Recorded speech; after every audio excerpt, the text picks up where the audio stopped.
Assalamualaikum warahmatullahi wabarakatuh.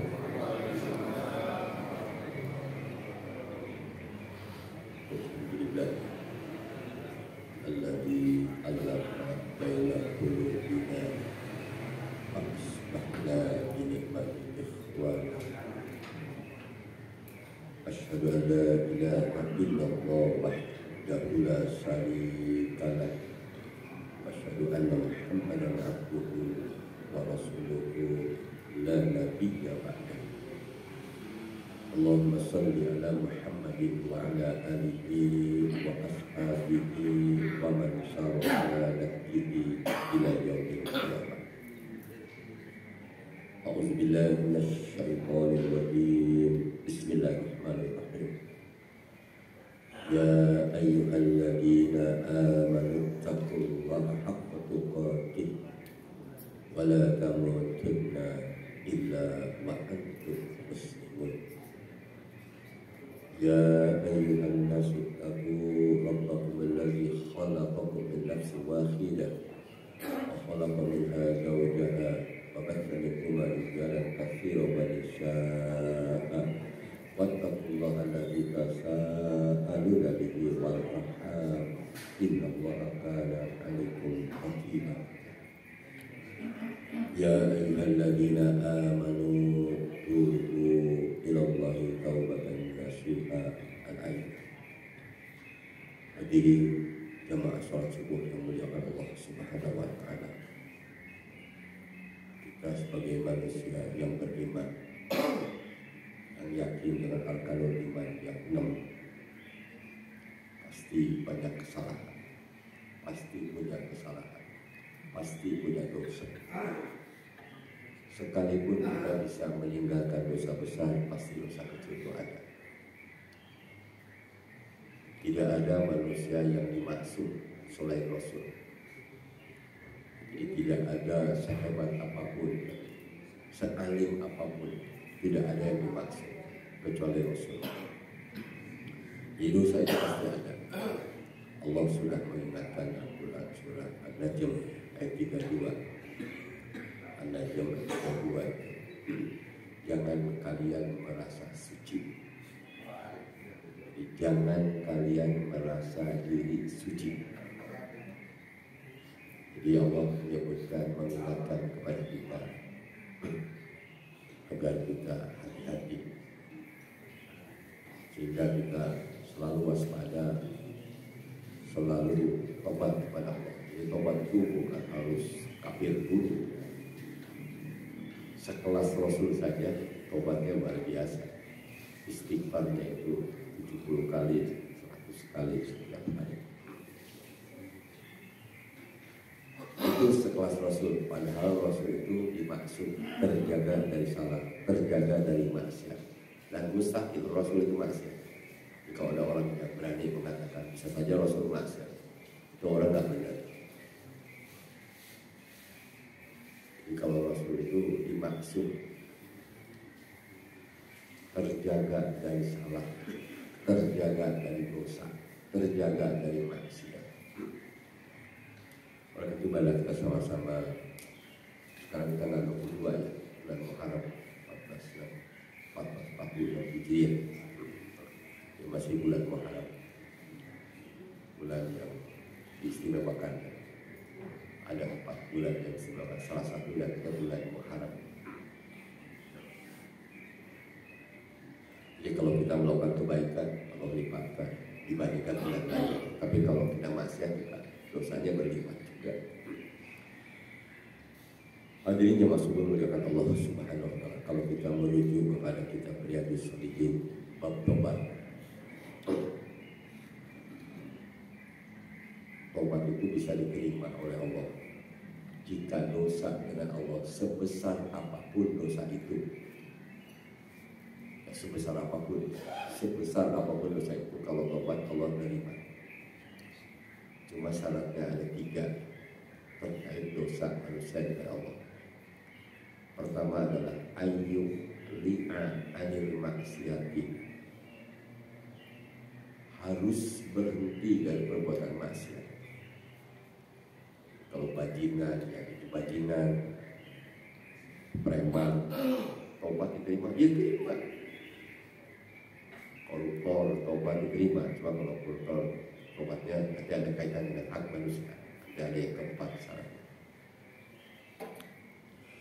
Tapi kalau dosa dengan Allah, ya, termasuk menyebut kepada Allah, termasuk menyebut kepada Allah, suka jalan ke kuburan minta berkah. Minta berkah, ya. Bukan tidak boleh jalan ke kuburan, jangan salah tafsir, ya. Jangan salah paham. Jalan itu dianjurkan ke kuburan. Pertama, mengingatkan kematian. Yang kedua, persiapan bekal. Jadi introspeksi diri kita. Itu jalan seperti itu disunahkan. Tapi banyak orang yang jalan ke kuburan minta berkah pada orang yang sudah meninggal. Nah, itu yang dilarang. Dan itu termasuk menyekutukan Allah. Dan itu jatuhnya ke syirik besar. Pelakunya murtad. Kalau pelakunya muslim, pelakunya muslim. Kan muslim itu bukan hanya ngaku, tapi harus ngaku juga. Tapi bukan hanya ngaku. Kayak iman, kita ngaku beriman, insya Allah. Tapi bukan hanya ngaku beriman, orang munafik pun ngaku beriman. Jemaah sholat subuh mereka Allah SWT. Jadi jarak kuburan itu dianjurkan. Yang pertama, mengingatkan kematian. Bahwa mati itu pasti. Tidak yang bisa bertahan. Mau kaya, mau miskin, mau pejabat, bukan pejabat, mati pasti.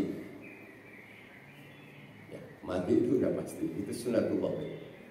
Pembangkang ya, mati dalam keadaan durhaka, ya pasti mati. Mati dalam keadaan soleh, ya mati. Cuma kita minta kepada Allah, sebagaimana khatib yang setiap pagi itu diingatkan. Kenapa diulang-ulang? Jadi ulang-ulang itu karena sangat penting bagi orang beriman. Ittaqullah, bertakwa kepada Allah. Tapi awalnya kan ya ayyuhalladzina amanu wa ya rabbal iman. Ittaqullah, bertakwalah kepada Allah haqqa tuqatih dengan sebenar-benar takwa. Wala tamutunna illa wa antum muslimun. Dan jangan kalian mati kecuali dalam keadaan Islam. Maksudnya kecuali dalam keadaan taat. Tidak maksiat maksudnya. Tidak dalam keadaan maksiat, tidak dalam keadaan berdosa, tapi dalam keadaan tunduk patuh kepada Tuhan Allah dan Rasulnya. Yang mudah-mudahan kita mati dalam keadaan seperti itu. Itu yang sering disebut husnul khotimah. Yang kita ngeri mati husnul khotimah. Hanya mendingan bekas bajingan terus jadi orang soleh mati daripada bekas orang soleh dulunya nyantri bertahun-tahun, berpuluh-puluh tahun nyantri, baca kitab jago, tiba-tiba jadi bajingan, terus mati. Itu namanya su'ul khotimah. Summa na'udzubillah min dzalik. Makanya maaf ya, tidak setiap orang punya ilmu itu pasti soleh. Cuma untuk bisa menjadi soleh harus punya ilmu. Karena amal tanpa ilmu tidak akan terima.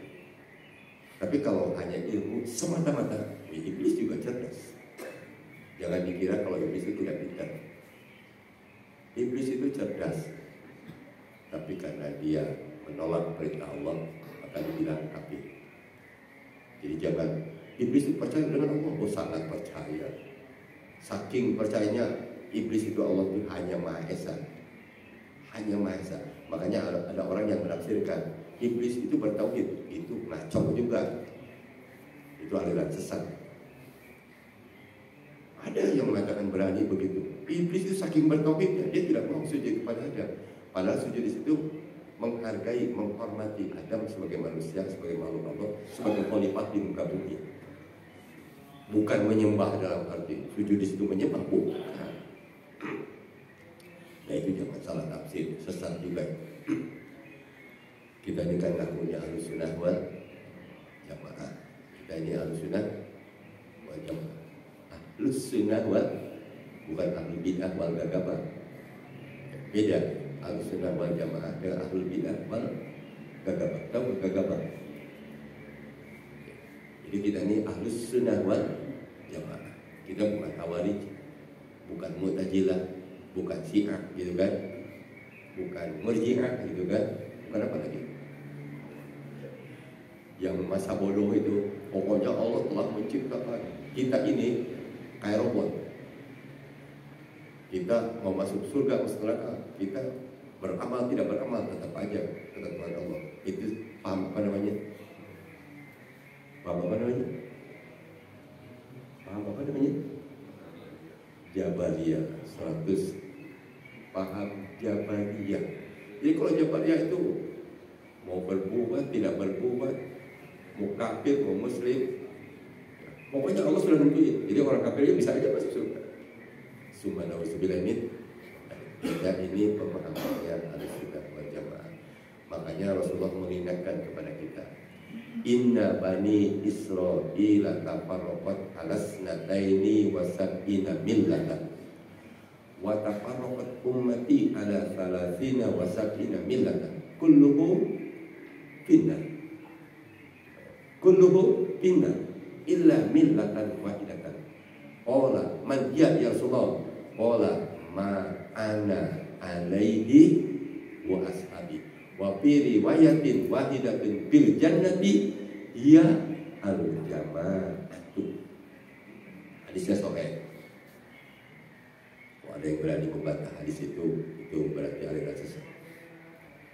Hadisnya sahih. Sesungguhnya Bani Israel itu kata Rasulullah telah pecah menjadi 72 golongan. Dan umatku ini akan pecah menjadi 73 golongan. Kulluhum finnar, semuanya masuk neraka. Itu kata siapa? Bukan kata Ustaz. Ustaz berani bukan kata ulama. Kata yang dimaksud yaitu Rasulullah. Kalau Rasulullah yang bicara pasti benar. Jadi jangan ini Ustaz bisa apa? Saya hanya menyampaikan. Ulama juga tidak membuat agama.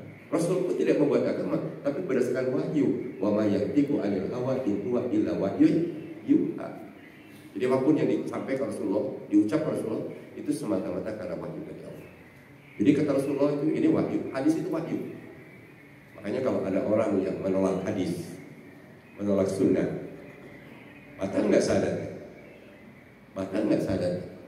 Kalau ada orang menolak hadis, hadis mana yang palsu? Ya bukan hadis kalau palsu. Hadis itu kan ucapan, perbuatan, dan diamnya Rasulullah. Itu namanya hadis. Kalau bukan, ya bukan hadis namanya. Hadis palsu, hadis bohong. Cuma kalau dukun nggak ada yang palsu ya. Kan sekarang ini mulai juga dukun palsu. Dukun semua juga palsu, nggak ada yang benar. Seolah-olah ada dukun benar gitu, itu lucu. Di dukun gadungan, memang nggak ada dukun tidak gadungan, nggak ada. Dukun itu semua gadungan yang mengajarkan kemusyrikan. Bahkan kalau kita percaya dengan dukun, itu hati-hati. Bukan aliran Ahlussunnah wal Jamaah.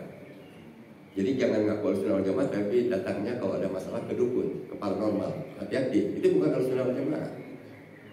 Sebab ada hadis kata Rasulullah, man ata kahinan au arrafan fasaddaqahu bima kafar bima unzila ala Muhammadin sallallahu alaihi wasallam. Apa kata Rasulullah? Man ata kahinan, barang siapa datang ke dukun, au arrafan, atau kepada orang yang sok tahu. Jadi bukan tahu dia, sok tahu, paranormal. Orang bilang orang pintar, sebutnya orang bodoh. Cuma yang datang lebih bodoh. Yang datangnya lebih bodoh.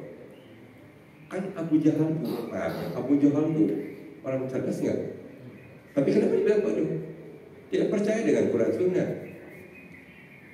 Abu Jahal itu bukan, maaf ya, bodoh di kita ini kan bodoh itu IQ-nya rendah. Bukan itu maksudnya. Bodoh itu siapapun yang nolak Quran Sunnah, siapapun yang nolak kebenaran, itu namanya bodoh. Iblis itu cerdas sih, tapi karena nolak kebenaran Allah sebut kafir. Hati-hati ya, jadi jangan karena ilmunya. Itu kan ilmunya banyak Ustaz, baca kitab jago-jago. Maaf ya, mudah-mudahan kita istiqomah di jalan yang benar. Mudah-mudahan kita tetap Ahlussunnah wal Jamaah sampai ujung hayat, jangan masuk lagi ke aliran lain ya. Tapi kalau aliran lain sekarang obatnya. Jadi masih bagus mengangkat aliran sesat terus masuk ke aliran yang benar. Itu bagus, itu obat namanya. Daripada tadinya aliran yang benar lari ke aliran sesat. Itu yang repot. Cuma kalau sejak balik ya, sampai ujung ayat alirannya benar, waduh alhamdulillah, itu yang paling bagus itu ya. Jadi masih bagus bekas aliran sesat.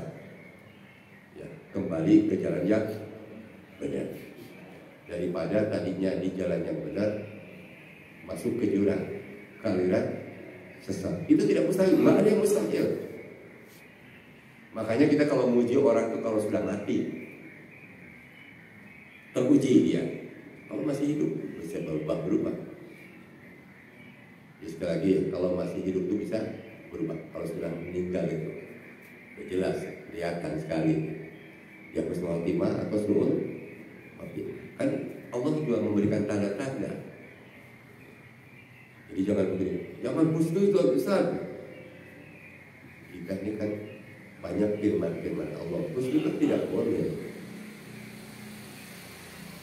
Husnuzon itu harus gitu, suuzon itu tidak boleh, tapi waspada. Contohnya waspada dalam Quran ya. Ini contoh. Surat Al-Munafiqun ayat 4. Coba di situ ada kata-kata waspada enggak? Wa idza ra'aw tujibuka asyaru ma yaqulu tasma'u qawlan ka'annam khusyu'un musaddad yahsabuna kulla sayhatin adun pahzarhum qadarallahu anna yufakun. Ada kata pahzarhum. Coba Mbak terjemahkan. Dan apabila engkau melihat mereka, tubuh mereka mengagumkanmu, dan jika mereka berkata, engkau mendengarkan tutur katanya, mereka seakan-akan kayu yang tersadar. Mereka mengira bahwa setiap teriakan ditujukan kepada mereka. Mereka itulah musuh yang sebenarnya. Maka waspadalah terhadap mereka. Semoga Allah membinasakan mereka. Bagaimanakah mereka dapat dipalingkan dari kebenaran? Jadi orang munafik itu bukan temannya. Kata Allah ya, orang munafik itu bukan teman. Yang penting berteman aja kita. Orang munafik itu bukan teman, kata Allah, tapi sangat jelas, tapi musuh. Bahkan diteruskan, waspadalah terhadap mereka. Berarti ada nggak orang munafik? Ya ada. Cuma jangan gampang sedikit-sedikit asal tidak benci dengan orang itu munafik dia. Oh, nggak boleh, itu pribadi, nggak boleh. Gitu. Cuma tanda-tandanya kan banyak. Yang paling menonjol ciri orang munafik itu kan tidak ada kadaba. Jika ngomong, maksudnya ngomong beriman kepada Allah tapi bohong. Beriman kepada Allah tapi bohong. Mengucapkan 2 kalimat syahadat tapi bohong. Mengucapkan syahadat hanya sekadar tameng, basa-basi aja. Dari mana kita tahu? Kan hati kita tidak tahu hati orang. Hanya Allah yang tahu, malaikat yang tahu, malaikat Rabbin dan hati ya. Kita kan tidak tahu, tapi kan Allah masih tahu. Allah masih tahu. Dalam surat Al-Munafiqun ayat 2-nya itu kan, ittakhadhu aymanahum junnah fasaddu an sabilillah innahum sa'a ma kanu ya'malun. Coba Ustaz Ahmad. Ayat 2. Mereka menjadikan sumpah-sumpah mereka sebagai perisai, lalu mereka menghalang-halangi manusia dari jalan Allah. Sungguh betapa buruknya apa yang telah mereka kerjakan. Mereka bersumpah. Yang dimaksud sumpah itu tafsirnya. Mereka mengucapkan 2 kalimat syahadat. Tafsirnya sekali lagi ya. Yang dimaksud sumpah di situ adalah mengucapkan 2 kalimat syahadat. Tapi syahadatnya bohong, hanya sebagai tamu. Itu kan kita tidak tahu, tapi dituliskan kan, fasaddu an sabilillah. Mereka suka menghalangi manusia dari jalan Allah. Dulu kita suka menghalang-halangi, terus tobat dia, beruntung itu. Tinggal 5 hari lagi sebelum mati, dia tobat, menyesal terhadap perbuatannya, pernah dilakukannya. Kembali ke jalan yang benar, mengucapkan lagi 2 kalimat, beruntung dia. Jadi jangan begini, kepala banyak dosa. paling masuk neraka, pakai paling masuk neraka. Mau pakai paling masuk neraka, jangan. Jadi sekali lagi ya, bekas-bekas bajingan, bekas-bekas orang yang memusuhi Islam, sudah berhenti. Ya, tobat kepada Allah. Insya Allah Allah akan menerima tobat. Dosa sebesar apapun lah. Khalid bin Walid kurang banyak dosanya enggak? Orang Uhud aja masih membunuh orang Muslim, tapi kemudian tobat. Setelah tobat, diterima nggak tobatnya? Diterima banget gitu. Diterima banget gitu. Ya, Khalid bin Walid bekas bajingan, bekas preman lah gitu, katakanlah preman. Tapi dia masuk Islam, luar biasa mulianya beliau. Jadi hanya pembedanya itu berubah, ya, tobat. Makanya kita kalau bekas orang nggak benar zaman dulu lah ya, masih muda kita nakal, nggak benar. Sekarang tobat kepada Allah, Allah akan memaafkan dosa kita, sekalipun dosa sangat besar. Allah itu Maha Pemaaf. Cuma syarat tadi harus berhenti, ayyukli'a anil maksiati, harus berhenti. Yang kedua, ayan dama ala bi'liha, harus menyesal terhadap perbuatan yang pernah dilakukannya. Bangun malam jam 2, jam 3, dibiasakan. Asalnya memang tidak terbiasa, tapi kalau dibiasakan, dipaksa, harus dipaksakan. Harus dipaksakan. Cinta kepada Allah itu cinta yang harus diikhtiarkan. Masih ingat? Cinta kepada Allah, cinta kepada Rasul, dan jihad di jalan Allah, cinta yang harus diikhtiarkan. Tidak begini, tergantunglah. Jangan tergantung. Kalau kita rencanakan jam 2 bangun, insya Allah Pak. Atau jam 3 bangun, insya Allah Pak. Walaupun awalnya pelayang-pelayang awalnya, tapi lama-lama karena kebiasaan bisa. Jadi kebaikan itu harus dibiasakan. Jangan membiasakan maksiat, tapi membiasakan kebaikan. Bangun tengah malam, nangis, keluarkan air mata, nangis. Para sahabat itu, salafus soleh itu ya, para sahabat itu nangis sudah biasa tengah malam, tapi tidak nangis rame-rame, nangis sendiri, nangis sendiri. Kalau sholat tahajud itu afdolnya di rumah, afdolnya. Boleh nggak di masjid? Boleh. Berjamaah boleh? Boleh. Cuma afdolnya sendirian di rumah. Afdolnya ya, afdolnya sendirian di rumah. Sholat sunat itu afdolnya banyakkan di rumah. Ya, afdolnya di rumah. Kecuali ya sholat Idul Fitri, itu afdolnya juga bukan di masjid lagi. Kalau pakai logika kita, afdolnya di masjid itu sholat Idul Fitri, tapi afdolnya di lapangan. Itu juga Allah sudah luar biasa yang menyampaikannya. Kenapa di lapangan? Jangan sampai nggak ada lapangan. Tidak ada lapangan berarti merusak lingkungan. Luar biasa itu. Supaya ada luar biasa ya. Aturannya itu sempurna. Aturan Islam itu sangat sempurna. Kita kan alasannya sekarang nggak punya lapangan. Ya sayang salah siapa? Harus ada lapangan di mana-mana. Lapangan itu harus dipelihara. Makanya kata Allah, wala tufsidu fil ardi. Tapi kan orang-orang yang merusak, kata Allah, jangan kamu buat kerusakan di muka bumi. Tapi jawabannya apa? Innama nahnu muslihun. Sungguhnya kami justru membuat kemaslahatan, kebaikan. Ini kebaikan untuk orang banyak. Alasan aja. Lampang dirusak di mana-mana. Ikut, Anda jangan ikut adil merusak. Ikut-ikutan gitu. Sekarang kadang-kadang dipancing-pancing supaya ikut merusak. Padahal kalau lihat pasal 33 Undang-Undang Dasar 1945, pasal 33 itu apa itu? Pasal 33. Nah, ini yang nyender pasal 33 Undang-Undang 45. Ini yang nyender di kelas ini yang masih muda. Ini yang masih muda. Ya ini pasal 33 Undang-Undang Dasar 1945 itu. Nah, yang baju hitam mana? Apa?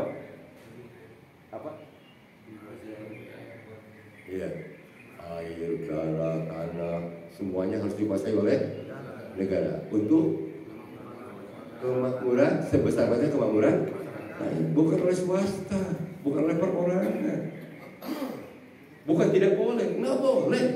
Itu hebatnya para pendiri negara, karena sekarang udah mulai banyak nganggur kan. Saya masih ingat ya waktu masih muda dulu sering dengar puisinya Renda ya, ada puisi kan, kata Renda apa? Pengangguran adalah kejahatan. Pengangguran itu kejahatan. Makanya di zaman Rasulullah ya, kalau orang ya, orang sehat nih, keker badannya gitu kan, minta zakat. Apa kata Rasulullah? Bekerja kamu, nggak dikasih zakat, disuruh kerja, tapi dikasih pekerjaan. Orang sehat itu harus kerja, karena kalau tidak kerja kan terjadi kejahatan. Kalau belajar kriminologi kejahatan itu tidak berdiri sendiri. Nah sekarang ini kejahatan itu diciptakan kan gitu. Hati-hati gitu. Saya pernah belajar kriminologi dulu sama Bismarck Siregar, almarhum Allah menyatakan. Jadi kalau bicara sebab-sebab kejahatan itu saling, tidak bisa terpisah satu dengan yang lain. Jadi oleh karena itu saya salut para pendiri negara ini yang luar biasa. Kalau kita kembali ke Undang-Undang Dasar 45, Pancasila yang 18 Agustus yang disepakati, bukan 1 Juni. Kita ini kadang-kadang ikut-ikutan 1 Juni semuanya. Padahal yang benar 18 Agustus. Karena tanggal 29 Mei juga ada, 1 Juni juga ada pribadi ya. 22 Juni juga ada, 22 Juni ya kami katakan. Tapi ditolak juga, tidak sepakat maksudnya. Nah yang sepakat itu tanggal 18 Agustus. Yang sila pertama ketuanya Malaysia itu sekarang itu 18 Agustus, bukan 1 Juni. Tapi sengaja mereka ditawarkan 1 Juni, dipaksa gitu. Ya, itu kadang-kadang kurang kritis dalam kita. Jamaah sholat subuh yang muliakan Allah Subhanahu wa taala, kembali kepada rumah tadi ya. Kita nyesal terhadap perbuatan yang masa lalu yang tidak benar. Nyesal. Bahkan kalau umur di atas 60 gitu, 65 lah ke atas itu ingat perbuatan masa lalu. Kita bisa merekam ya. Ingat tuh kita di mana tinggal, kita melakukan apa. Ingat, saya ingat terus. Saya ingat terhadap dosa-dosa gitu di masa lalu. Ya, kita kan harus mengingat-ingat juga supaya kita menebus. Allah akan memaafkan, pasti dimaafkan. Asal tobat. Saat pertama kan berarti, yang kedua nyesal. Tidak diwariskan maksudnya. Dosa ini jangan diwariskan gitu. Bapak juga dulu pacaran. Padahal benar, jujur gitu kan. Bapak juga pacaran, ibu juga dulu pacaran. Makanya kamu nggak apa-apa pacaran. Nggak boleh lah. Itu jangan diwariskan yang begitu. Terus nanya anak, bapak pacaran nggak dulu? Kalau jujur kan, ingin dibilang jujur ya, pacaran. Jangan, nggak usah ya. Kalau orang tidak tahu aib sendiri itu yang jelek-jelek jangan dibuka. Allah sudah tutup itu aib. Jadi kalaupun kita pacaran zaman dulu, ya karena kondisinya begitu, dulu ibu juga nggak itu parah. Kamu nggak apa-apa, kamu masih muda. Nanti aja kalau udah berkeluarga, mendingan kalau suaminya benar. Justru untuk keluarga sejak balik. Jadi kalau kita punya anak, dulu nggak apa-apa lah kita dulu tidak nutup orang. Sekarang anak harus nutup orang, cucu harus nutup orang. Begitu balik nutup orang wajib. Wajib itu bukan sholat saja ya, bukan mau takziah ada orang meninggal ya, bukan juga ke tempat pernikahan, tapi kapan saja, di mana saja, kalau bukan mahram harus nutup orang. Termasuk nyaku di jalan gitu ya, buka-bukaan perempuan, jangan lah. Nah kalau dulu begitu ya tobat lah, nyesel. Jangan diwariskan ke anak. Nah ibu juga dulu begitu. Apa kamu juga begitu dulu? Nggak benar. Jangan. Jadi jangan diwariskan yang maksiat, yang jelek-jelek itu. Justru kita harus nyesel. Dan yang ketiga, ayat zima alla yahuda ilaiha abadan. Ayat zima alla yahuda ilaiha abadan. Tidak akan mengulang untuk selama-lamanya. Jadi kalau umpamanya hari ini tobat, bulan depan melakukan itu bukan tobat namanya. Syaratnya tidak terpenuhi. Syaratnya itu yang ketiga, tidak boleh ngulang untuk selama-lamanya. Jadi tidak pernah kembali, tidak pernah. Bahkan benci. Jadi perbuatan maksiat kita benci, harus benci, harus. Kalau kita tidak benci dengan perbuatan maksiat, kan orang maksiat juga bisa saja dia masuk surga. Kita bukan begitu maksudnya. Maksiatnya harus dibenci. Makanya cinta harus karena Allah, benci harus karena Allah. Ikatan iman yang kuat kedua. Awsaqu urul iman al-hubbu fillah wal bughdu fillah. Ikatan iman yang kuat kedua, cinta karena Allah, benci karena Allah. Cinta karena Allah, benci karena Allah. Jadi kalau kita punya teman tukang maksiat, kita benci saat dia maksiat, dan kita ingetin dengan baik-baik. Begitu dia berubah menjadi orang baik, kita harus cinta. Makanya cinta tidak ada yang abadi, benci tidak boleh abadi. Dulu juga bapaknya nggak benar, anaknya pasti nggak benar. Jangan begitu. Mudah-mudahan anaknya benar. Bahkan kalau bisa maaf ya, bapaknya juga kalau belum mati, mudah-mudahan kembali ke jalan yang benar gitu. Jangan didoain, mudah-mudahan dia jalannya nggak benar, anaknya juga nggak benar. Cuma biasanya memang orang tuanya nggak benar, kemungkinan anaknya nggak benar. Kenapa? Karena pendidikannya. Tapi kalau dia bergaul dengan orang lain di lingkungan yang baik, Abu Jahal punya anak soleh ada? Wah, Abu Jahal punya anak yang soleh, siapa namanya? Siapa? Ikrimah. Luar biasa soleh. Jadi tidak dijamin ya, bapaknya komunis, anaknya jadi kiai yang soleh bisa. Bapaknya dulu kiai yang soleh, anaknya jadi komunis. Nah, ini kan ada. Karena pendidikan pergaulan ada nggak? Ada. Cuma bagusnya memang orang tuanya soleh, anaknya soleh. Makanya kita diwajibkan oleh Allah ya, diingatin orang beriman ya. Umat Nabi Muhammad khususnya, ya ayyuhalladzina amanu qu anfusakum wa ahlikum dan wahai orang beriman, jaga dirimu dan keluargamu dari api neraka. Jangan sampai masuk komunis anak kita. Jangan sampai anak kita masuk jadi komunis. Saya baca di medsos ada orang, tapi bagusnya masih nyesal tobat. Ada orang punya anak tiga-tiganya sukses, tiga-tiganya di luar negeri. Begitu ibunya sakit, nggak ada yang datang. Diingetin supaya datang, nggak bisa datang. Banyak alasannya.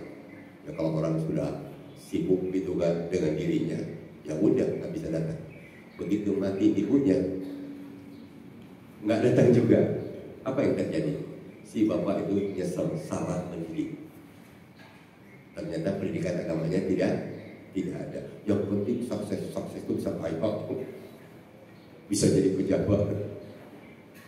Kita tidak anti pejabat, bahkan kita doakan supaya anak kita punya jabatan, punya kekuasaan. Tapi solehnya jangan lupa. Kita doakan anak kita kaya, jangan begitu. Ya mudah-mudahan anak kita miskin supaya bager. Jangan begitu. Kaya tapi bager, pejabat tapi bager. Tapi dididiknya harus dari awal, akidahnya yang lurus dulu. Saya dulu punya kenalannya. Waktu saya di Riyadh itu ada namanya Ali Bawazir. Mungkin pernah dengar nama Ali Bawazir. Ali Bawazir itu zaman Orde Lama itu pergi ke Saudi dan merantau sana menjadi pengusaha besar. Ali Bawazir ini kalau saya lagi istirahat diajak makan pergi kemana. Terus kalau malam-malam saya diundang oleh beliau, saya coba kita ingin tahu perkawinan orang Arab. Oh, ingin tahu. Jam 1 malam kayaknya. Kalau di kita jam 1 malam itu dipisah lagi perempuan. Nah ini begini caranya kalau nikahnya orang Arab. Jadi kalau perempuan itu ada pesta-pestanya, kalau laki-laki nggak makan aja. Nah, kata Ali Bawazir, saya punya anak sekolah semua di Amerika, doktor semua. Ya. Tapi akidahnya lurus dulu. Jadi bahasa dia itu SD, SMP, SMA, yaitu sudah akidahnya sudah lurus, sudah punya bekal yang kuat, baru dilepas. Jadi jangan dari awal memang sudah tidak punya bekal, ya rusaklah diwarnai oleh mereka.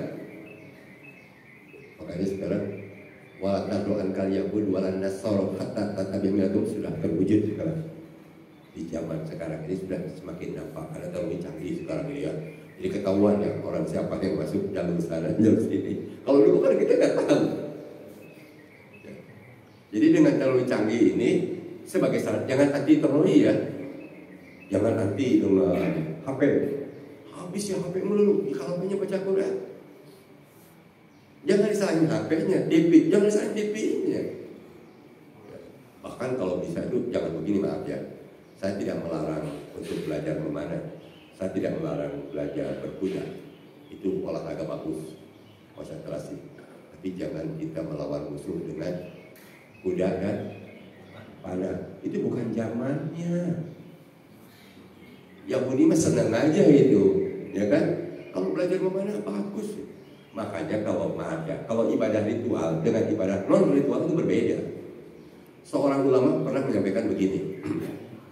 Ya ini begini kata. Wal aslu bil ibadati at-ta'abbudu dunal iltifat. Dunal iltifat, pakai dunal iltifat ya. Ila ma'ani. Jadi kalau asalnya ibadah itu adalah at-ta'abbudu.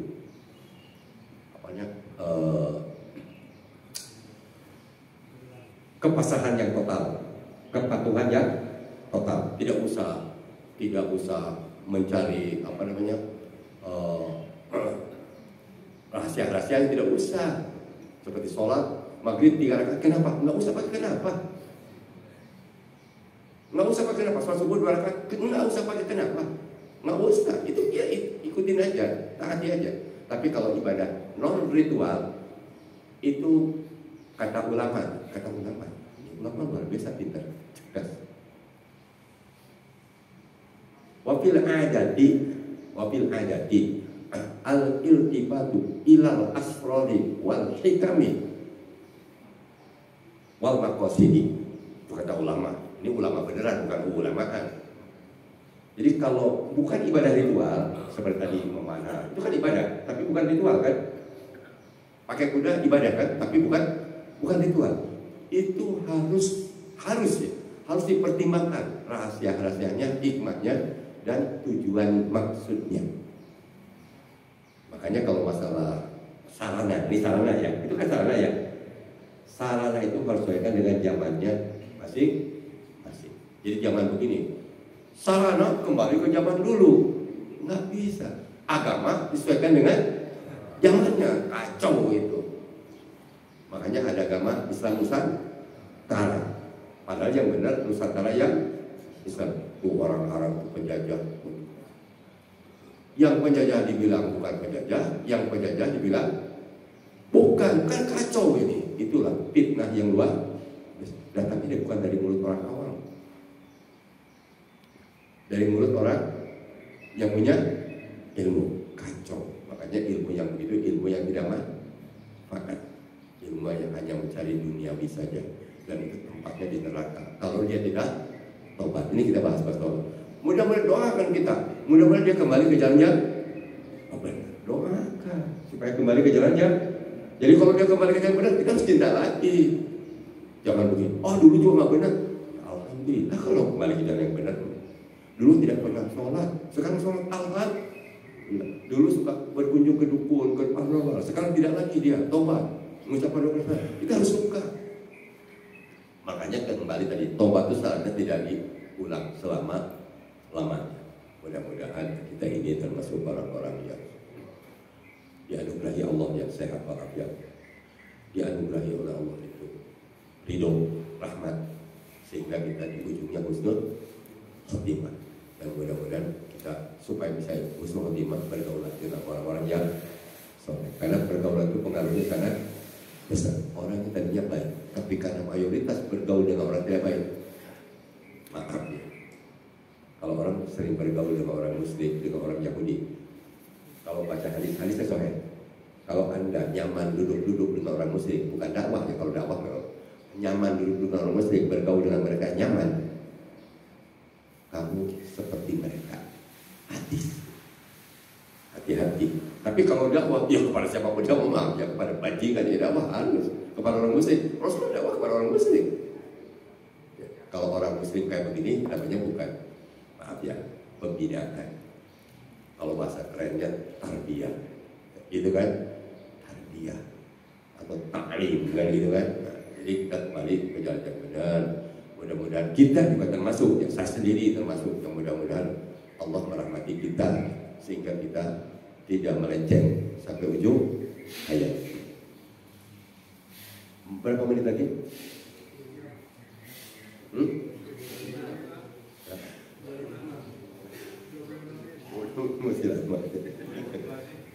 Ada pertanyaan enggak? Surutnya 20 menit lagi. Jadi mohon maaf ya, saya yang pekan keempat itu ada pengajian. Biasanya jam 5.30 sampai jam 7.30. Tadi saya ingetin kepada teman-teman, jangan jam 5.30 jam 6. Sekarang jam berapa? Jadi mohon maaf ya, kita tutup aja dengan doa. Auzubillahiminasyaitonirrajim. Bismillahirrahmanirrahim. Alhamdulillahirabbil alamin. Allahumma shalli ala Muhammad wa ala ali Muhammad. Kama shallaita ala Ibrahim wa ala ali Ibrahim fil alamin innaka Hamidum Majid. Allahumma ighfir lil muslimina wal muslimat wal mu'minina wal mu'minat al ahya'i minhum wal amwat. Allahumma rabbana la tuzigh qulubana ba'da idh hadaytana wa hab lana min ladunka rahmah innaka antal wahhab. Rabbana hab lana min azwajina wa dhurriyyatina qurrata a'yun waj'alna lil muttaqina imama. Allahumma ansur ikhwanana al-mujahidin fi Filistin. Allahumma ansur ikhwanana al-mustad'afin fi Filistin. Allahumma ansurhum nasran mu'azzara. Allahumma wahhid kalimatahum wa saddid qawlahum. Allahumma anzil fi qulubihim as-sakinah. Allahumma kun lahum waliyan wa nasira. Allahumma arham mautahum wasbi jirhahum wa taqabbal syuhada'ahum. Rabbana atina fid dunya hasanah wa fil akhirati hasanah wa qina adzabannar. Assalamualaikum warahmatullahi wabarakatuh.